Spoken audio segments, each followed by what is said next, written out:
What's that? A short story about bullfighting, masculinity, dangle size? It can't be Ernest Hemingway. Except that it is. Welcome to Strip Cover Lit, where we squeeze the bigger picture out of literature. I'm Adrian Fort, and we're here for the latest in a short story by short story read-along of Ernest Hemingway's short stories, obviously. A video which will appear in the short story playlist as well as the Hemingway read-along playlist. It will have 3 parts of this video, so what happened, a recap of the story, a literary criticism section where I talk about what I think the story is about on a literary level, and then a writer's corner. So, The Undefeated by Ernest Hemingway. What happens? Manuel shows up at Ratana's office. He's looking for work. He's a bullfighter.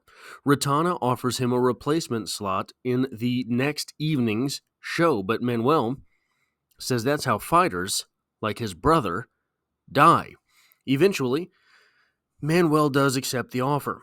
He gets an advance on his pay and goes to get drinks, eventually running into Zorito, a picador. He asks him to pick for him, but Zorito declines. He tells Manuel to quit. Manuel says he can't. Zorito says you must. Zorito says I'll pick for you, but if it goes bad, you have to quit. Time for the fight comes, and everything is going fairly well. There is even a young guy, Hernandez, to whom Manuel has taken a liking. Turns out he's good at running the ring, too. Things are going well in the ring until Manuel gets caught with a charge, but he avoids being gored. He rebounds and charges the bull only to be felled again. Then he charges again.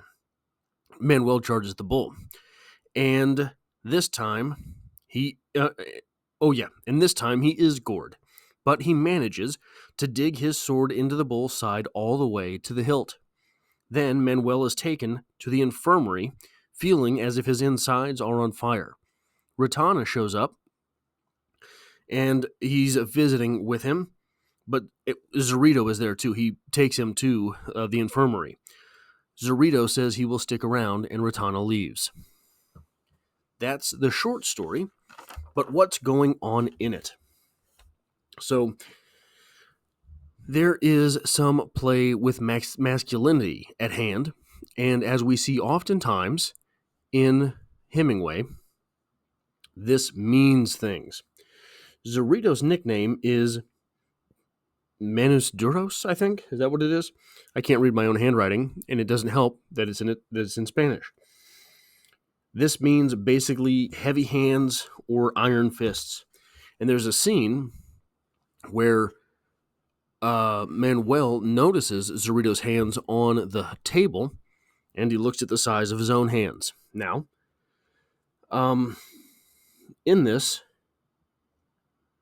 Zorito refuses to pick. Zorito suggests that Manuel cut off his coleta. That's a pigtail worn by bullfighters. Here, hands, you've heard this. You've heard the cliche, hands are comparable to your size, right? That is a big deal in Hemingway, throughout Hemingway. And the coleta is a visual for a phallus. It hangs, right? It hangs. So the insinuation is that Zorito has big hands and is good at his job. Manuel, it is suggested that he should cut off the phallic symbol. He should cut off the little bit of hair that he wears to signal that he is a bullfighter. So moving on to that A slot there. Zorito is competent at his job. He's good at his job. That's why Manuel wants him there. Zorito has big hands, right?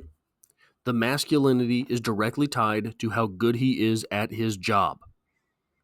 You will see that in Hemingway. You will see inferences like that in Hemingway. This goes on. Yeah. I got to find the page now. I lost my page. Sorry. Where am I at? I should have been better prepared. We have... Oh, no, this is the wrong page. Manuel pulled the blade out by the red hilt, and the scabbard fell limp. You get that. It sounds like Viagra, but for a picador, he needs Viagra. He needs the masculinity, but he doesn't have it. Then we have the bull gores Manuel, and Manuel stabs the bull. These are overt phallic symbols. They are trading their masculinity. The bull gores Manuel, is good at his job.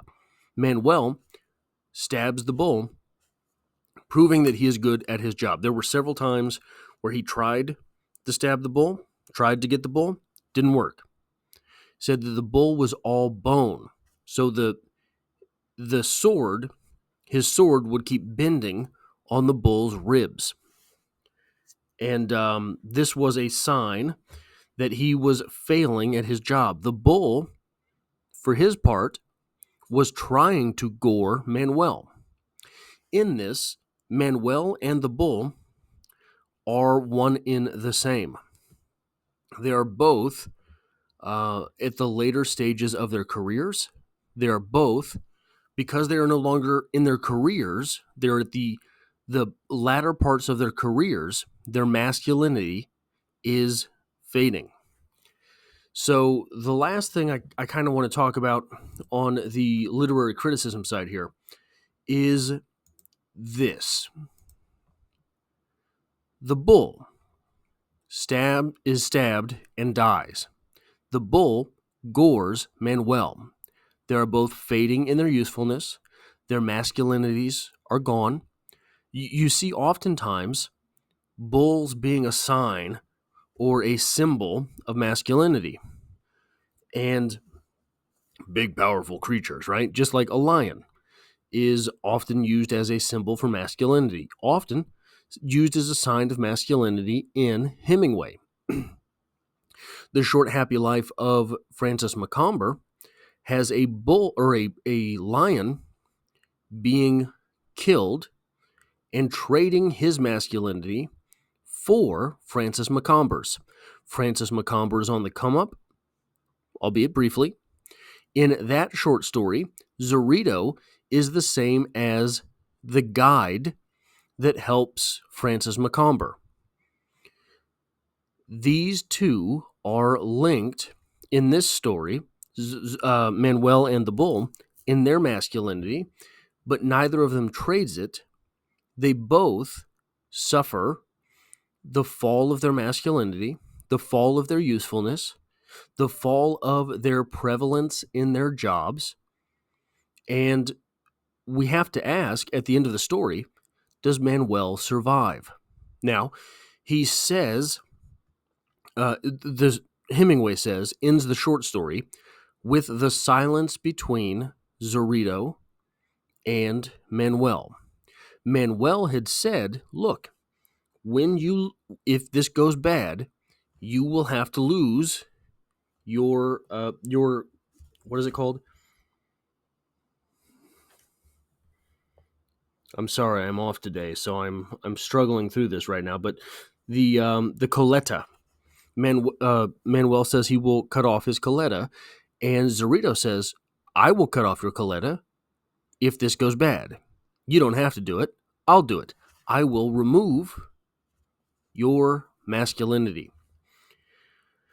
At the end of the short story, Manuel possibly dying is supposedly subject to Zorito removing his coletta.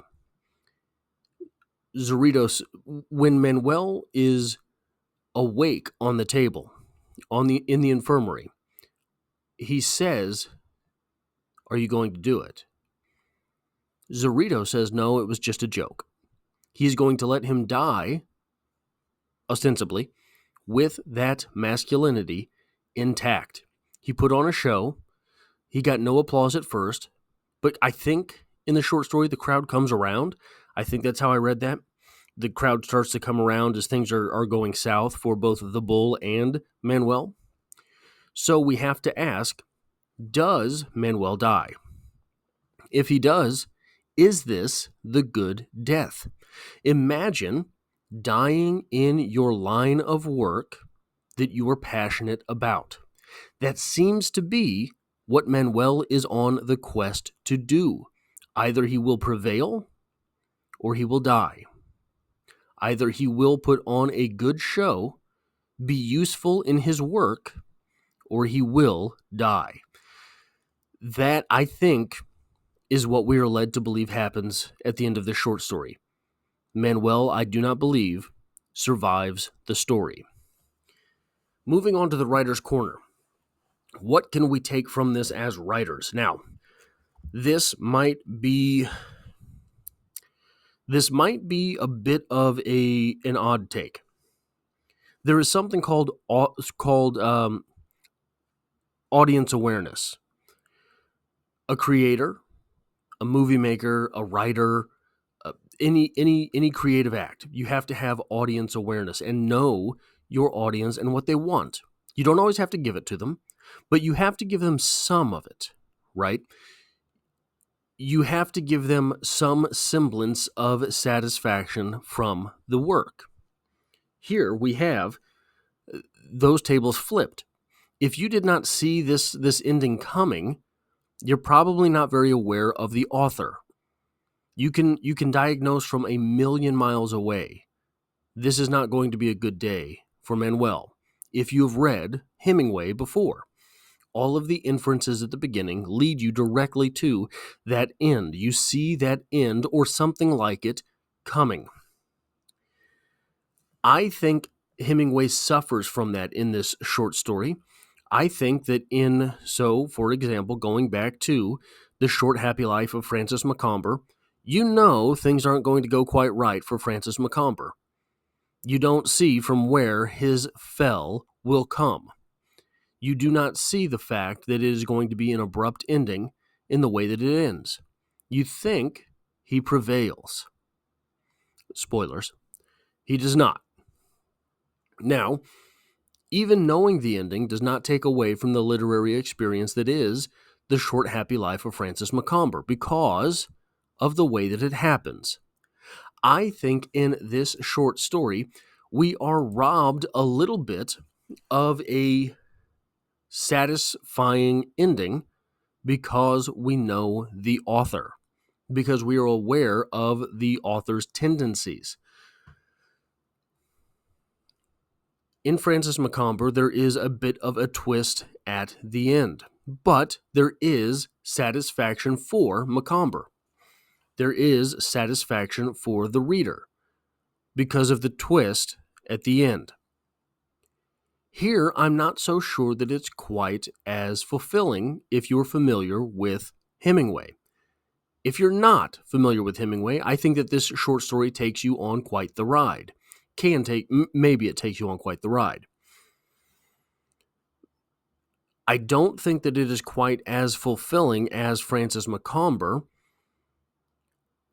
but it can be. I think that it is, even if you were unfamiliar with Hemingway, Francis Macomber, I think, provides a very satisfying ending. Not a happy ending, but something that you are left to tussle with.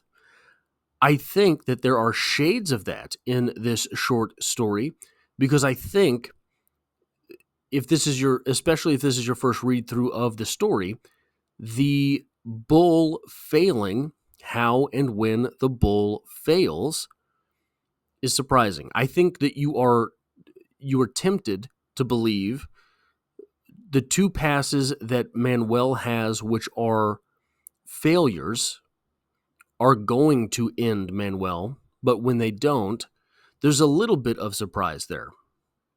For an author, I think this would have been a more fulfilling ending if Manuel passed in the ring. If he bled out while stabbing the bull. Maybe you see that coming too easily, but I think it is a more satisfying ending than being carried to the infirmary, even if there's some stuff going on there, which playing with the Coletta things like that that are tempting the reader's expectations. That is all I have for this. The Undefeated by Ernest Hemingway. If you like or appreciate what it is that I do here, hitting the like button really does help me out, as it tells YouTube to share this video with other literature lovers. If you find yourself here by chance but not design, consider hitting the subscribe button, because literature is the only thing I talk about on this channel, and I hope to have you back for the next one.